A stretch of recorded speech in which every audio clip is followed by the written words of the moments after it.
day po sa inyong lahat. Welcome na naman sa another episode ng ating vlog. Na kung saan ang topic po natin for today ay tungkol lang sa information regarding sa mga bookings ng RTL natin. Particularly yung RTL natin na pang May 1. Yan, gusto ko lang po kayong i-inform na yung pang May 1 na RTL natin ay sold out na po. So doon po sa mga hindi po nakahabol sa pagpapabook, bagamat sila po ay nakapag-text na sa akin, ang susunod po nating available na RTL ay pang July na po, July. Yan. So abang-abangan nyo na lang po yan kung saan ay sasabihin ko kung pwede na po kayong magpabook sa RTL natin na pang July 20. So yung RTL natin na yung sisiw natin na parating ay 10,000 heads po. So abangan nyo po.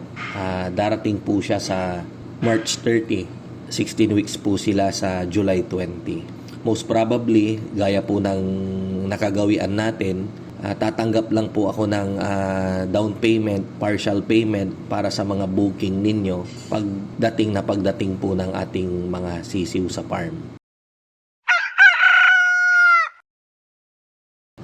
I'm sure marami po yung mga nag-i-inquire sa atin, nagtatanong kung meron tayong available na RTL. Kung paano nga ba yung pagpapabook, yung sistema. Ganito po kasi yan. Kung sakaling plano nyo pong mag-alaga ng RTL, ng ating layering chicken, unang-una, magpapabook po muna kayo. So, abang-abangan nyo na po yung mga info kung kailan tayo magkakaroon ng RTL. So, kung July 20 po yung RTL natin, tatanggap po ako ng reservation fee, partial payment, pagdating po ng April 1. Kasi nga po, darating siya ng March 30. Pagdating po ng April 1, pwede na po kayong magpabook sa akin. Magbabayad na po kayo ng kalahati para ma-reserve po natin, ma-book natin yung mga RTL ninyo. Yan po yung unang-una yung gagawin. At saka naman po kayo magpapagawa ng housing. Siyempre, yung battery cages natin ay may mapaglalagyan tayo. Minsan po kasi may mga nagkakamali. Nanonood po sila ng vlog ko, tapos nagpapagawa na po sila ng housing, hindi naman po sila nagpabook ng RTL sa atin. So ang mangyayari po noon, magkakaroon po kayo ng housing, kaya lang wala po kayong naipabook na RTL, so sayang naman po yon. So mas maganda po, pabook po muna kayo ng RTL ninyo, saka kayo magpagawa ng housing. Ginawan ko po ito ng vlog para sa mga subscriber natin na nagplaplano na bumili, mag-alaga ng layer chicken.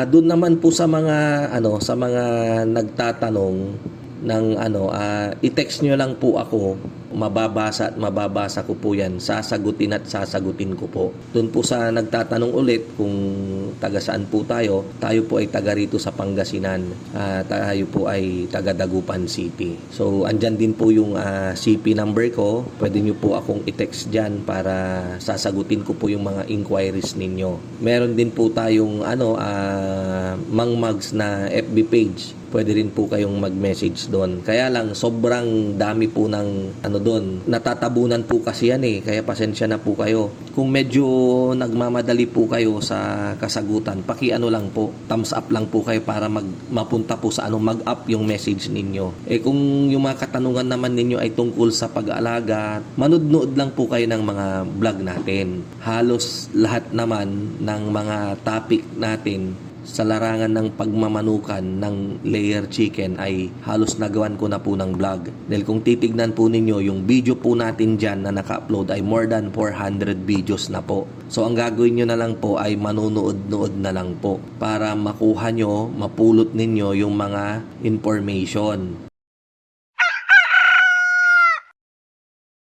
Ulitin ko po, yung ating susunod na batch ng RTL na available for booking ay yung pang July 20 na po. So sa mga gustong magpabook, abang-abangan nyo na lang po yung pagdating ng ating sisiw sa farm. Maraming salamat po sa inyong lahat. Ayan. Mabuhay po tayong lahat and God bless.